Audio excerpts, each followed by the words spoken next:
Welcome to the CrossFit Max podcast. All right, beautiful people, we got another fun episode coming at you guys. We are going to be discussing some more nutrition stuff, so we hope that you get some good value out of this episode.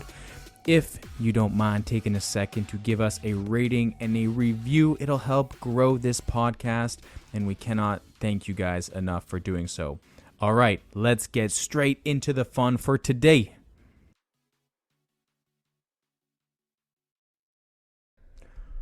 All right, the button has been clicked, my love. Ooh, Let's go! You're sounding a little raspy there. Well, that's because we just finished a nice, tough workout. Yeah, the kind where you kind of taste blood in your mouth a little bit. Oh, yeah. As we pushed I like hard. Yeah. It was good. That was a fun 12 p.m. class with Coach Amanda. We did some heavy push jerks. Yep. And then we did a nice, spicy wall ball pull-up row/bike workout. Metcon. Lots of cardio stuff. It was good. It was fun. Are you feeling more like yourself now in your training? Yes and no. Yes and no. I mean, it's pretty hard because now you're getting more and more pregnant. Yes, exactly. I felt great during the workout today. I felt like I was able to push in a way that I would have done pre-pregnancy. Mm-hmm. But obviously I can't do kipping pull-ups at the moment. So soft. No, I'm just I'm kidding. doing ring rows, which is just different. And then things like rowing are starting to be a little bit Did you do awkward. any rowing? Today, no. I just went for the bike. Oh, okay. But intentionally because rowing is starting to be uncomfortable. Gotcha. Yeah. Yeah. And also because the bike is better. Yeah. I'm feeling more like myself in my training. It's been. I mean, like post-vacation. Is that what you mean? Yeah. Post-vacation, I'm jet feeling lag. more like myself. But every week I keep getting bigger. So I feel less like myself. Yep. Our little boy in there is growing. Yeah. Just in case you didn't know, it's a boy. Got a little boy growing in there. So you're at 23 weeks now. Yep. 23 and a bit. By the time this comes out, I'll still be 23 a bit. Well, yeah. Now you're really looking like you got a human growing in there. I love it. I'm enjoying it. Yeah. I really love it. I like having a bump. It's fun. It is fun. Yeah. We have the Open starting in like 10 days from now. But when these people hear this video or this podcast, It'll be 9 days from now. It'll be a little bit less than that. 8 days. 8 days. Oh my goodness. Which is so exciting. Hopefully you listeners went on, I think 2 episodes ago where we did a whole podcast episode About the Open. all things the Open, the background, where it originated from, how we're going to run it. Why you should sign up.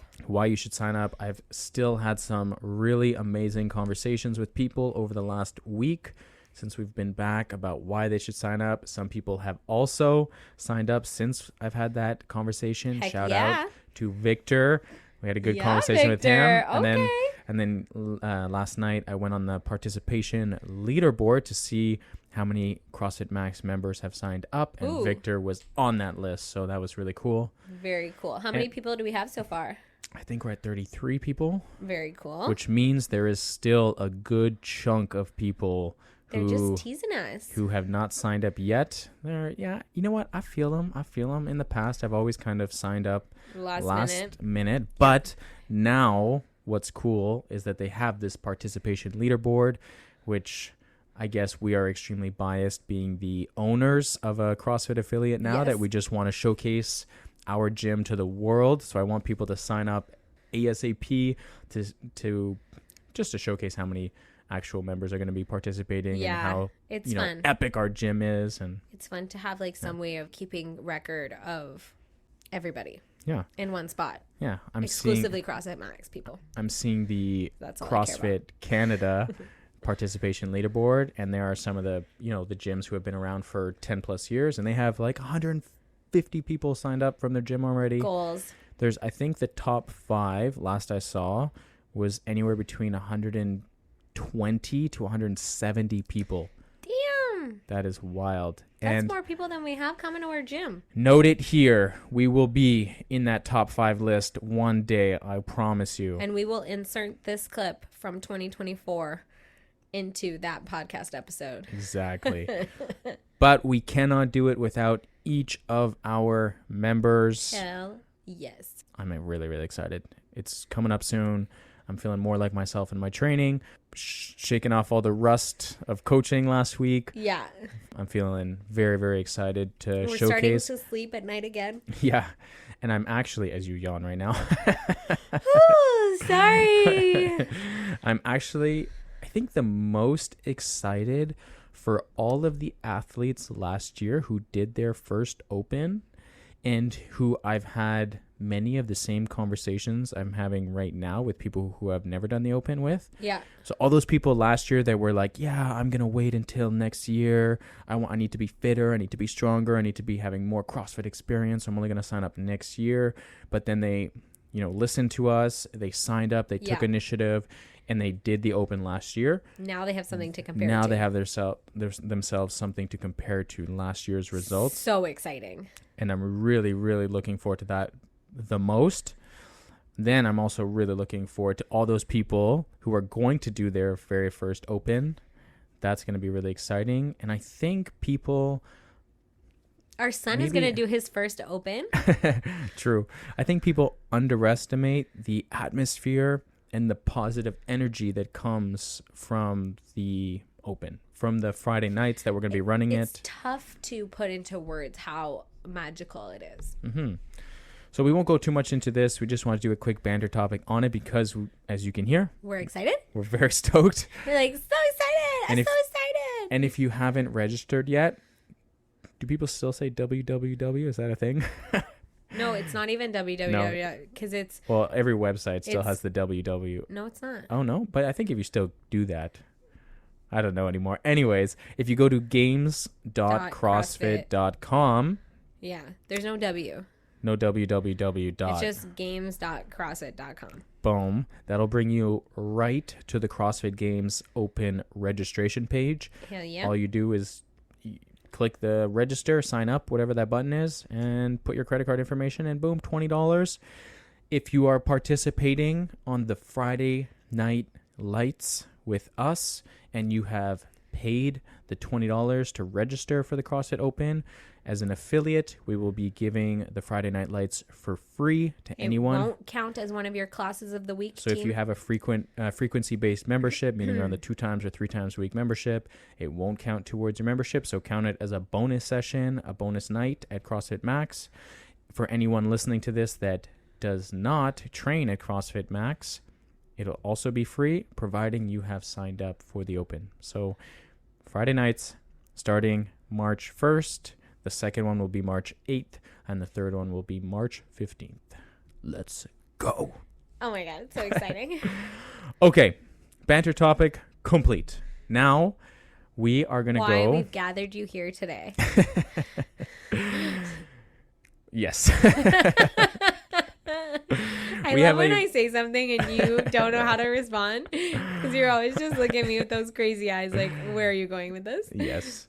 Well, I'm kind of playing around on the laptop here because we wanted to go into a fun little nutrition topic for today. It's one of the main, one of the most popular podcast topics that you guys love to click on and love to listen to.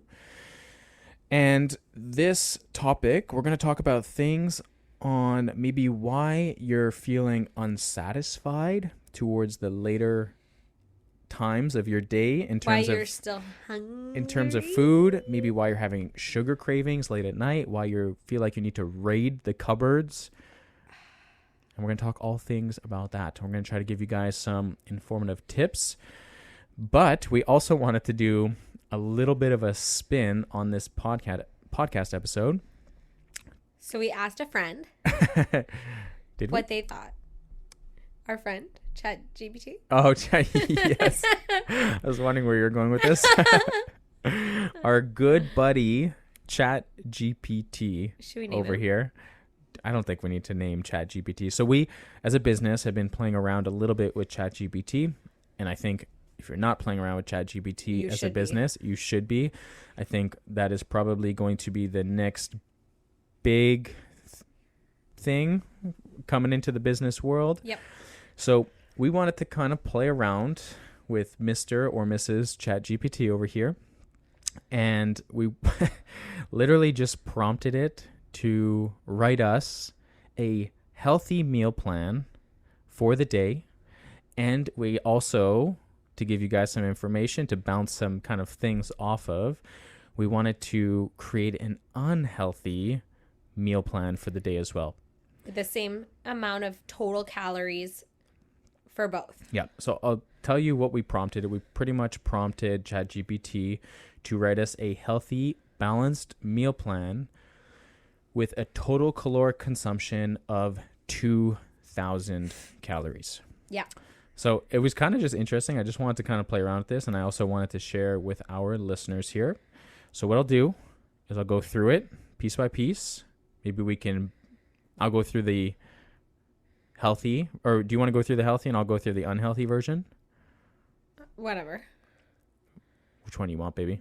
You choose. Putting you on the spot here. Give me the health. You want the health one? Okay, so what we'll do is we will start with the healthy variation. Yep. Again, keep in mind this is 2,000 calories total for the day. And then I'll go over the unhealthy, and we'll go over a meal by meal. And then we'll talk about the calories. We'll talk about the specifics it gave and everything. So my beautiful wifey over here, you go over the breakfast. Okay, so on the healthy meal plan provided to us by ChatGPT, breakfast is approximately 500 to 600 calories. And it includes 2 slices of whole grain toast, 2 scrambled eggs, 1 cup of spinach, 1 medium tomato sliced, a quarter of an avocado, half a cup of Greek yogurt, half a cup of berries, and then black coffee or herbal tea. And this is unsweetened. No sugar. Nothing. Black coffee. Okay, so that's breakfast. That's a lot of food. That's a decent amount of food. Yeah. Sounds pretty good, though. So, yeah. Well, let's come back to that note after. Okay. Then there's a mid-morning snack, which is approximately 200 calories. That includes 1 medium-sized apple and 1 ounce of almonds. 1 ounce. Does it say how many actual almonds that is? It's like a few. It doesn't, but 1 ounce is like nothing. Like think like a shot glass, but less. Yeah, it's like maybe 9 almonds. Max, maybe even less than that. Very small amount of almonds. Yeah. Then for lunch, we're back to 500 or 600 calories here. We've got a grilled chicken breast, 4-ounce grilled chicken breast, half a cup of cooked quinoa, 1 cup of steamed broccoli, 1 cup of mixed greens, 1 tablespoon of olive oil and balsamic vinegar dressing, and 1 small whole grain roll. Interesting. So we got breakfast, we got a mid-morning snack, and we got a lunch. Yeah. Then we have an afternoon snack, which is 200 calories. This is 1 cup of carrot sticks, 2 tablespoons of hummus. 2 tablespoons of hummus is what I put on 1 carrot stick. I sure hope not. But anyway. And that's hummus with a side of carrots. Yeah, that's how I like it. And then 6 whole grain crackers. Just 6 crackers. Yeah. And not a cracker more. Nope.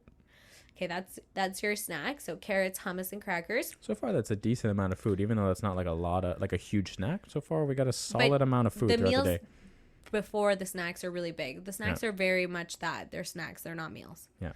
Then we have dinner. Mm-hmm. We have approximately 500 to 600 calories again. This time we have a 4-ounce baked salmon. Yummy. A medium sweet potato. A cup of steamed asparagus. Mixed green salad with vinaigrette dressing. 1 cup. And then half a cup of mixed berries. Damn. Is that it? That's everything. That totals it out to approximately 2,000 calories. And ChatGPT likes to remind us here, additionally, make sure to stay hydrated. Drink plenty of water throughout the day. What else? I think it says something else there. Yeah, it says this meal plan provides a balance of macronutrients, carbohydrates, proteins, and fats, as well as micronutrients, vitamins, and minerals to support overall health and energy levels throughout the day. Adjust portion sizes and food choices according to personal preferences and dietary restrictions. Additionally, make sure to stay hydrated, drinking plenty of water throughout the day. Nice. Okay, so that's your healthy approximately 2,000 calorie day. Yeah. And I mean, it's pretty good. It's pretty solid. Like, you think about that entire, like you said before. So going back to that note where you said that's a decent amount of food. Like, if you think about having 2 slices of whole grain toast, 2 scrambled eggs, spinach, tomatoes, avocado, half a cup of Greek yogurt, berries, like, that's a solid amount of volume. Like a lot of breakfast. You're looking at leaving that breakfast. Like, you need to sit down and probably take 15 to 20 minutes to consume that. Yes. Enjoy it. Yes. Chew your food. Put your fork down between your bites.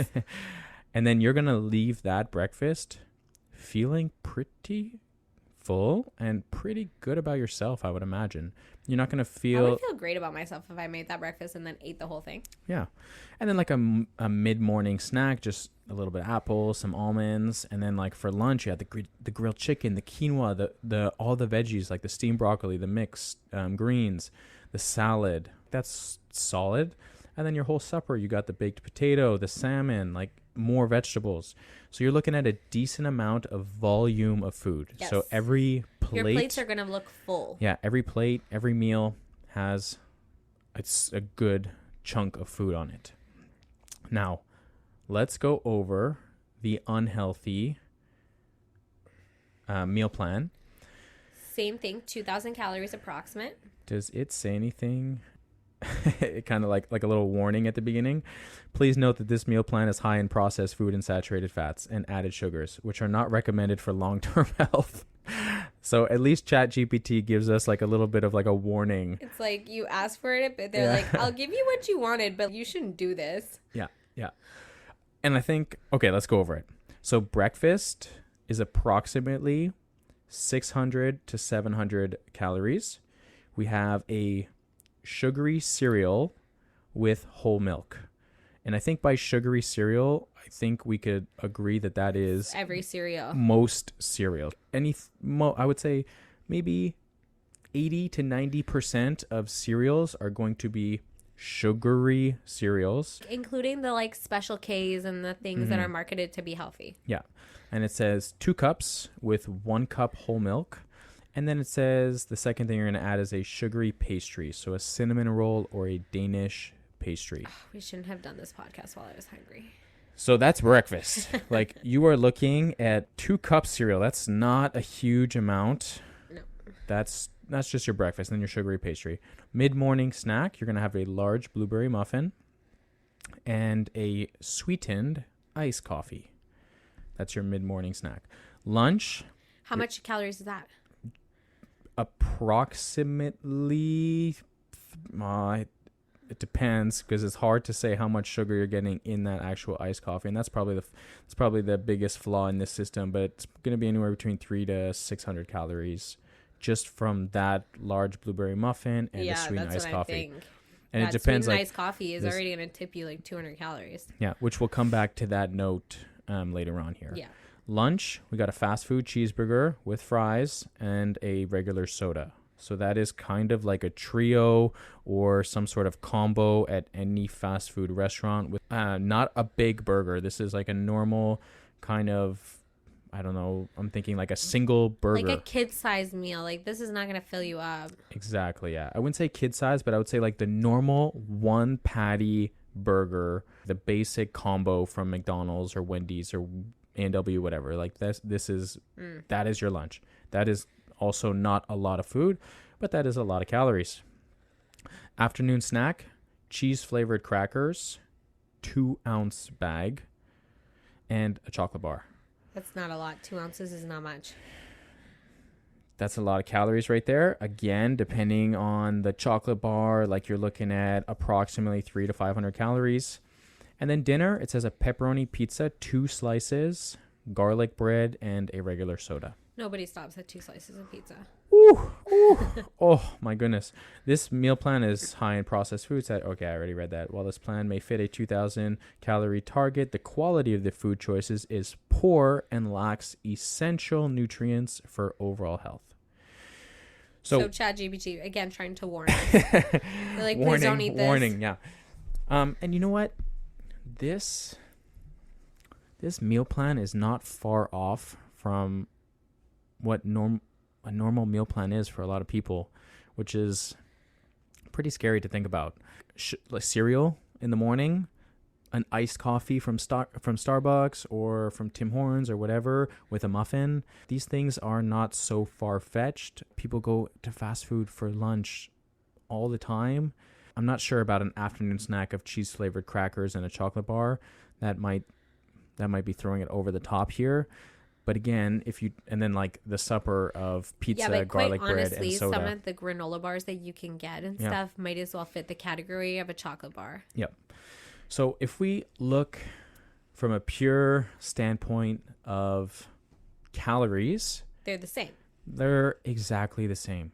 So we've spoken a lot about energy balance, calories in, calories out. Right. If you want to lose weight, maintain, or gain weight, you simply need to eat less. You need to, eat less is one way, but you need to consume less calories than what you're burning in a day. Yeah. So you could take this unhealthy meal plan, eat that, and get 2,000 calories in a day, and you could train really hard. You could go for your 10,000 steps of walking, and you could still, let's say, theoretically, expend 2,500 calories of energy throughout the day and be at a deficit and still manage to lose weight.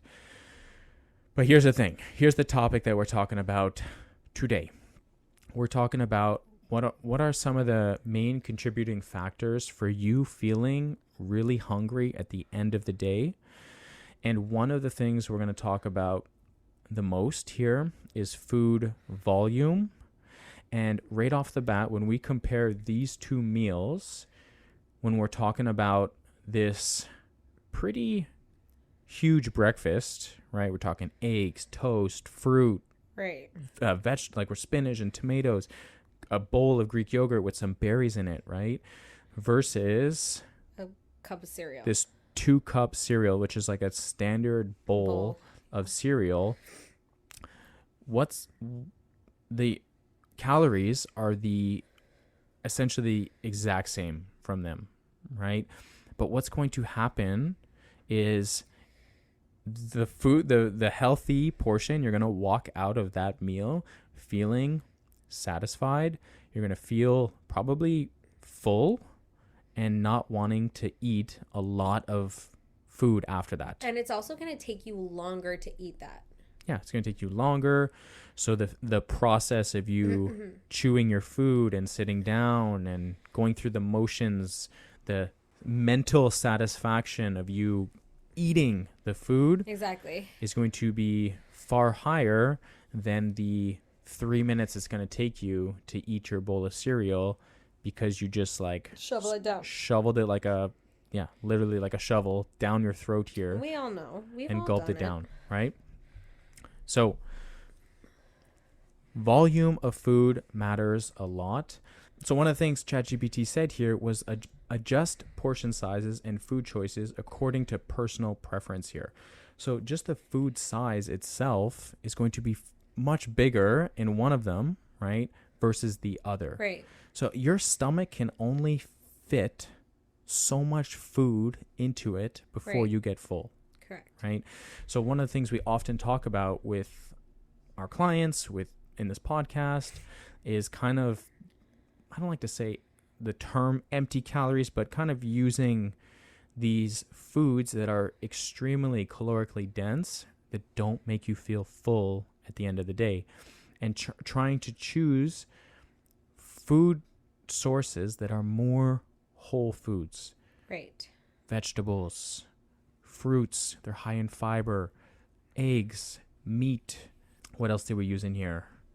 What was Greek yogurt, avocado. These foods are more whole foods that not only come with a lot of food volume, but they also come with a lot of micronutrients in them, lots of nutrients that will provide healthy energy towards you, towards your activity level, and towards whatever energy you need for the entire day, versus these foods that are typically extremely calorically dense but don't provide nutrients.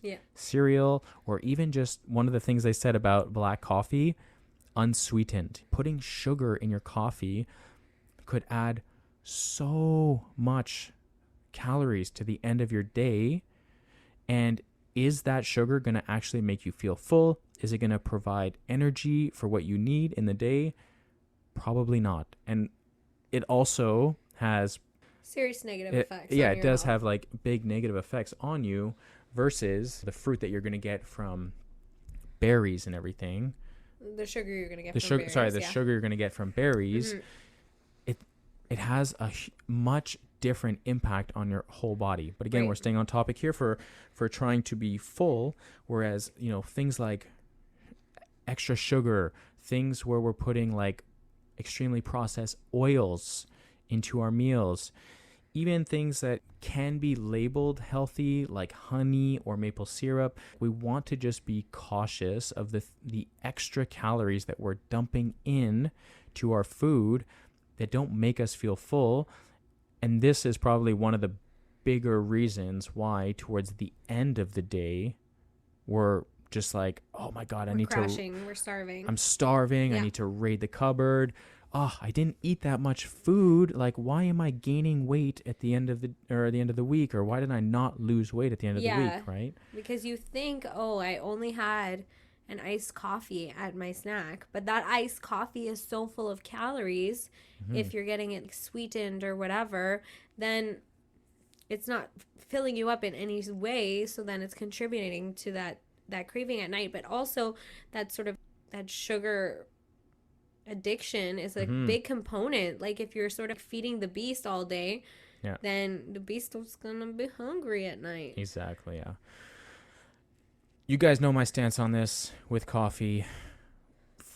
Just to give you an example, again, just from ChatGPT here, you can drink coffee and experience all the things you want from coffee.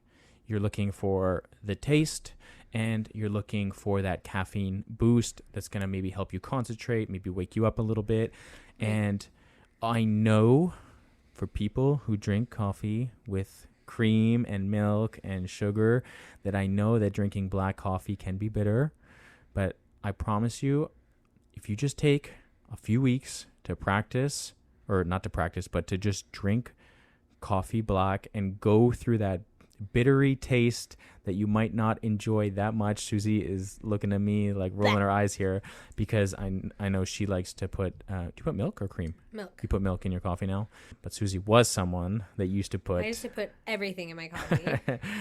Sugar, honey, milk, cream, you name it, I'd put it. And Brandon slowly stripped me of my coffee pleasures. But now I actually really do like my coffee with just a little bit of milk. But black coffee is not in my future. So you can have this black coffee that gives you everything that you're looking for, and I promise you, you will love the taste eventually. It might take, if you're someone who's drank coffee for a long time, eventually you're going to get to a point where it's an acquired taste. It's like drinking beer and wine. Sure, yeah. At the beginning, when you're a teenager, you're like, ew, this is disgusting. Yeah. And then when you're like later in life, you're like, oh my God, this is so good. Fine wine. So I have my coffee in the morning, and I have 0 calories in it. People who go to Starbucks on a daily basis are drinking coffees that are 300-400 plus calories. Sometimes more. Those holiday drinks are like 600 calories. Oh my God, it drives me crazy. But, and they don't fill you up. Yeah. That's the problem. Yeah. The problem is you have that, and then you're like, oh cool, now I need lunch. Yeah. Well, that's the thing. Like your coffee, what are the reasons for you wanting a coffee? Okay, well, I want to feel more. I want to wake my system up. I want to feel a little bit more alert, a little bit more focused. You're not getting a coffee because you want it because you're hungry. You want to drink coffee for all the reasons of waking you up. But anyways, this is one example of many that we can go through. But that is kind of one thing that if you feel you're really, really hungry towards the end of the night, you should look at the little details of your food that's going into your system and see, where am I getting these calories from that don't actually make me feel that full, right? A bowl of broccoli is going to be much more filling than 3 Doritos chips. Yes. So you need to kind of play around with that. I'm not saying that you can't have Dorito chips ever, but if you're feeling like, hey, freaking every day, Monday, Tuesday, Wednesday, or you know what? No, I'm feeling really good. I'm motivated on Monday. I'm motivated on Tuesday, and I don't eat before bed. But then Wednesday hits, and I just hit a wall, and I raid the cupboard. Right. You know, like motivation only takes you so far, and you need to look at like, okay, what are What's the foods? Yeah. What are the foods that I'm eating in the day that I could slowly start to replace that are actually going to make me, that are actually going to fill me up. Right. So that's number 1. Number 2, intermittent fasting has something that has kind of boomed. We've spoken about it before, many times. I'll use that as one example of people like not wanting to eat during the morning. You know, we've kind of victimized eating right away when you wake up. I don't think that anyone should be scared about eating food right when they wake up. Some people, you know, it just doesn't feel good on their gut. When I do my early Saturday morning trainings, I don't eat when I wake up and I just go into my workout because I would rather personally train on an empty stomach than train with a full belly. But that's my personal preference. But it's not because I'm trying to fast or I'm not trying to limit my calories throughout the day. It's just people haven't been eating a lot in the morning, and that's kind of been something that's more mainstream right now. Just eliminate eating in the morning. And another variation is people just being kind of too busy or not preparing themselves enough to make a lunch, right? So they'll eat in the morning and then they'll go to work, not prepare themselves anything, and kind of just push through the entire day and then get to supper. And these kind of gaps when we skip meals of time throughout the day where you're skipping or you're going through like these prolonged hours of not eating, and then you think, hey, I can just get away with not eating throughout the day, and then getting towards the nighttime, it catches up to you. It catches up to you. Your body will get hungry. So maybe in the morning you might not feel super hungry, but I would encourage you to try to get some food into the system. Yeah. Some food at lunch, like if you don't want to pack, you know, your salmon and your rice and broccoli to work because you don't want to microwave it or whatever, you need to find some sort of alternatives to still eat throughout the day, right? So you don't get to the nighttime and you eat your supper and then you're thinking, well, what's next? Yeah, because your body's like, I need more, like this isn't enough. I'm still trying to recover from the lack of breakfast or the lack of lunch or whatever it is. Exactly. That you've skipped. So number 2, I would try to say just be mindful for how frequent you're eating or how many times you're eating throughout the day, because I feel like this whole notion now, this mainstream media of just delaying, cutting out breakfast or exactly, or even just not making the effort to prepare food for your second meal of the day, your lunch. Right. Some people, I guess lunch, people have always said like breakfast is the most healthy meal of the day. And now some people say, well, I don't know, supper is the most important part of the day. We never hear someone say lunch is the most important part of the day. And I think sometimes with our busy life or whatever, it gets overlooked. It definitely gets overlooked. Mm-hmm. And preparation for a good lunch is probably, I would argue, maybe one of the most I think it's going to set you up for success a lot more than you realize. Mm-hmm. If you take some time and effort into planning and preparing and making sure you have access to a stable, balanced, healthy lunch, you're going to offset those nighttime cravings. Yeah. And I will also add one last thing to that for the people who find themselves really busy for lunch, whether they're planning meetings, whether they have to grade for their students, or whether they've just booked clients throughout the lunch period. Make sure you're still planning a proper balanced meal. Yeah. Sometimes we often just take snacks. Hey, I'm just gonna take a bar, I'm just gonna take this. Lunch is important. If you break your day up into 3 major meals, and And typically for most people, if you get 3 really good meals into the day, I know ChatGPT gave us a mid-morning snack and an afternoon snack, but for most people, majority of people, if you just plan a really good breakfast, a really good lunch, and a really good supper, that is all you're going to need to succeed. Right. And a lot of people claim to be like grazers, like I just like to eat throughout the day. If that is somebody that, like, if that's something that feels like you identify with, then making sure that you're not grazing on just carrot sticks or just crackers or just something like that, that's not actually going to give you any like balance in your nutrition, and therefore you're still going to be starving at the end of the day. Yep. Boom.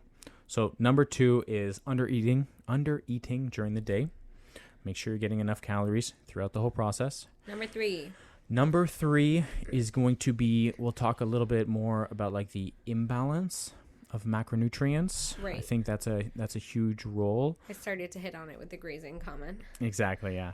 So if you're someone who has typically a higher carbohydrate breakfast, right, or just meals in general, you eat more carbohydrates, especially on the more processed side. Like slices of bread, cereal, things like that. Sugary stuff. These typically are foods that are more quick, fast digesting, yeah. And what I would recommend you look at is trying to eat a breakfast that is really, really high in protein. So eliminating the cereals, eliminating the pastries, getting rid of the bread. I know like whole grain isn't a bad option for everyone, but reverting your mind a little bit. Focusing on the protein instead of on the carbohydrates. Focus on eating a huge amount of protein. Even in ChatGPT's example, it gave us 2 eggs and Greek yogurt. I would take it a step further and even just removing that toast. Everything in there was pretty solid. Maybe having 1 slice of toast instead of 2 slices of toast. And upping the yogurt. Or having a third egg. Yeah, having a third, even a 4th egg in the morning. I know a lot of people think, this is a big reaction I get from people. You should have 3 to 4 eggs in the morning. Oh my God, that's so much food. And then I say, well, what is the issue that we're trying to solve right now? Well, you're really, really hungry at the end of the day. Well, maybe if you ate more food in the morning and you also focused heavily on protein, which, by the way, your body has to work really, really hard to break down that protein, right? And also has incredible amount of nutrients for your body, you would be so much better off throughout the day. I think you'll also feel a lot better, not to mention be more full. And then at nighttime, hopefully you won't have so much sugar or carbohydrates in the morning that'll kind of make you start that day with bigger cravings. Right. And then maybe after your supper, you'll hopefully feel satisfied by the end of the day. People have no problem putting down 2 pieces of white bread with jam on them. Yeah. And 4 eggs is like not, like if you just compare 4 eggs to 2 pieces of toast, like the volume of food, it's not like drastically different. You just have to change the way you approach that, like mentally, because you think 4 eggs, oh my God, I'm not a bodybuilder, like whatever. Yeah. But it's so not that. Like if you remove the bread and you replace it with egg, like, it's gonna keep you full for longer, and it's not like a drastic amount of food. Like we're not crazy here. I agree. So just making sure you prioritize protein. I would put a huge emphasis on morning protein because I feel like this is where people lack the most amount of protein. I agree. But also at every single meal. If you're someone that has 3 meals in a day, then try to consume anywhere between 30 to 50 grams of protein each meal. And I encourage you to try to let go of this mindset of like, oh wow, like that's so much protein, I could never eat that much protein, and analyze what you're actually eating. Oh, I'm eating a big bowl of cereal. Okay, well, get rid of that bowl of cereal and eat some damn eggs, you know? Oh, you're having 2 toast with honey on top of it, or you're having a bagel with cream cheese on it. Okay, well, get rid of that and replace it with eggs, and you'll feel a big difference in your body. Right. So balancing your carbohydrate, your macronutrients. Your macronutrients throughout the day is going to have a huge impact on your evening, let's say, cravings, and also you'll feel more full throughout the day. So hopefully come evening time, you won't even have the feeling of, oh man, I'm so hungry. Right. What are we on, number 3 now? No, that was number 3. That was number 3. 4. We're going to go. Can we do a fast? Number 1. Volume of food. Making sure that you're eating foods that are higher in volume and less foods that are more calorically dense. Exactly. So more whole foods rather than more processed foods. Foods that'll fill up your belly, right? Think broccoli versus chips. Yeah. Number 2, don't skip meals. Making sure you're getting enough food earlier in the day to save you from your nighttime cravings. Or prepare a proper lunch. Yeah.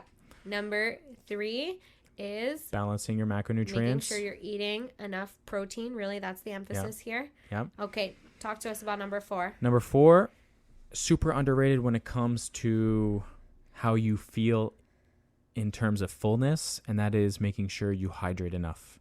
This is a very solvable piece of the puzzle, guys. We've spoken about this. Drink your damn water. Many times.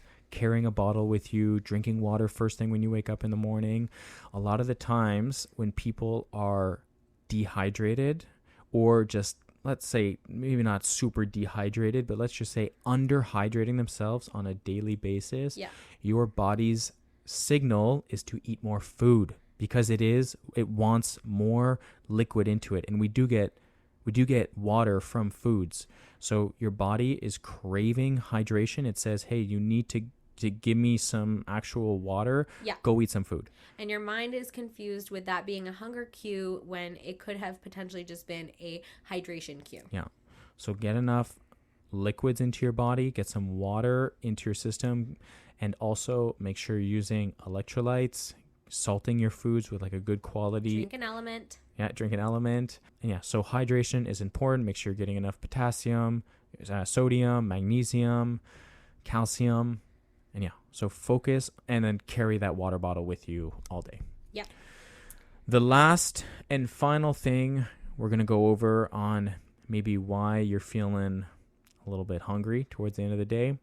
And that could be for, let's call it, psychological factors. What's going on in your life right now? It could also be like a psychological factor in terms of a routine that you've accidentally created.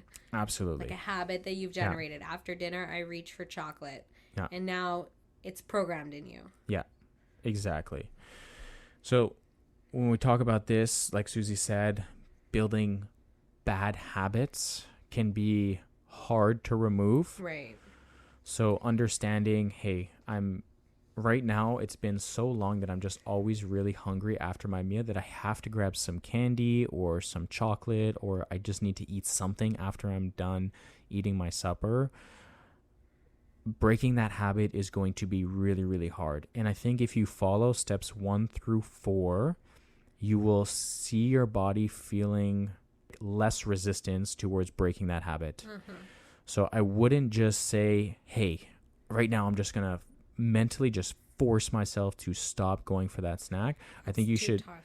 It's really, really tough to break a habit. Creating habits is hard, but breaking habits is even harder. So one thing I would really recommend you do is go through steps 1 through 4 and do it over and over and over and over and over again for weeks on end, and then try to just break from that habit of forcing yourself to reach for something. And try and replace it with something else. Reach for a glass of water. Mm-hmm. Give yourself a new habit to replace the habit with, so that you're not necessarily thinking so much about what you're missing and you're thinking more about what you're replacing. Mm-hmm. There's other things like feel like if you're going through stress right now, whether that's family, work, typically we start to get a little bit more of the munchies when we feel stress, but something that you can help avoid that is being more mindful of how you're feeling in the moment. And if you tell yourself, if you kind of stop yourself and you're feeling, hey, I'm just stressed and I'm just going to go grab something to eat because it's going to make me feel better, it's definitely an emotional reaction rather than I'm hungry. Yeah. Like I'm not, like you're really not hungry right now. So you need to just tell yourself, okay, like actually things are not going great at work, or things are not going great with my family member. I need to figure out some sort of coping mechanism for me going to the pantry right now, or me going into my cupboard. Mm-hmm. The other thing, it could just be emotional eating, right? So kind of, they can go hand in hand with each other, but again, it's very similar responses to, you just need to be more self-aware, and you need to try to figure out some sort of coping mechanism for both of those. Yeah, what could you do instead of reaching for that food that's going to make you feel better? Can you go outside for a walk? Can you take a few minutes of deep breathing? Can you watch an episode of your favorite TV show? Yeah. I don't know. Yeah, for sure. Reading a book. If there's... Call your mom. Yeah, someone you could speak to. That's my favorite coping mechanism. Sorry, Mom. Yeah, for sure. I really like the walk, to just clear your mind, go for a walk. I know right now in Montreal, it's not great weather. It's been beautiful. The sun is shining today. It's getting sunnier every single day. Like the sun is staying out for longer. Yeah. Which is great. I think time's about to change in the next couple weeks. Oh my gosh, yeah. Which is crazy. Cray. So trying to help find things to do rather than immediately go straight to the kitchen. And I think also a big step in that is also identifying, like, oh, I'm reaching for food because I'm feeling some type of way. Mm-hmm. That realization is going to help you break that cycle sooner than even just finding a new coping mechanism. Because once you realize, oh, I'm reaching for this because I had a rough day, mm-hmm. or I'm reaching for this because I just had an emotional conversation that's triggered me, mm-hmm. and being self-aware enough to realize that is going to become really fundamental in switching the habit. Yep. And then the last thing I'll say on this topic is just boredom. Sometimes you're just freaking bored. Yeah. And you need to fill your time up with something. Yep. That is very true. Yeah. So that kind of plays in the psychological role here. You just, like if you're just sitting there like twiddling your fingers or something, you got to try to find something to do. Give yourself a task. Or maybe you need to realize that you're staying up a little too late. Go to bed. And you need to go to bed. Yeah, which can be hard at the beginning. And there are tons of sleep advice tips we've given in our previous podcast. So go back and listen. For sure. And if you need some help on that, don't be shy to reach out to us. Yeah. DM us on Instagram or Facebook. Happy to help. So we hope you guys got some really good value out of this podcast. We're going to go into our client of the week. Pew, pew, pew, pew, pew, pew, pew, pew, pew, pew, pew, pew. Finally. This person is someone we have never named on the podcast, which, by the way, guys, we're running out of members. Yeah, we're going to have to start doubling down soon because we can't remember it's almost been a year we've been podcasting. Yeah, and one thing we haven't done, which is my fault, is keep track of who the client of the weeks have been.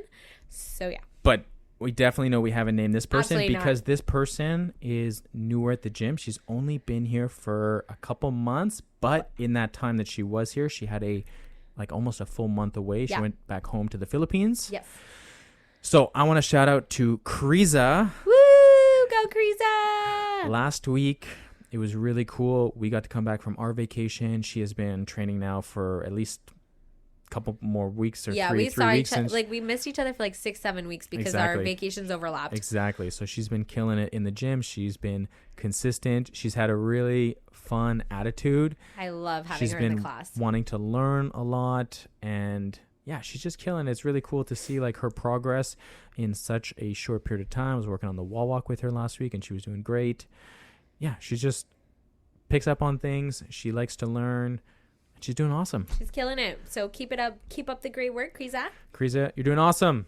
And if any of you guys have any friends or family or colleagues or anyone at all that you want them to get into CrossFit, shoot them our way. We start everybody with a free semi-sweat intro one-on-one with a coach. Hell yeah. We have a full onboarding process. So we teach them the fundamental movements of CrossFit before we just throw them into the groups without any knowledge on how to move properly. So get them our way this year, 2024. The year of Growth. We're going to have a really big growth in CrossFit Max. Let's and I'm go. excited to meet some new people. I'm excited for the community that we've built over the last year and a bit now. So, yeah. Hopefully you guys enjoyed this episode. We'll catch you in the next one. See ya!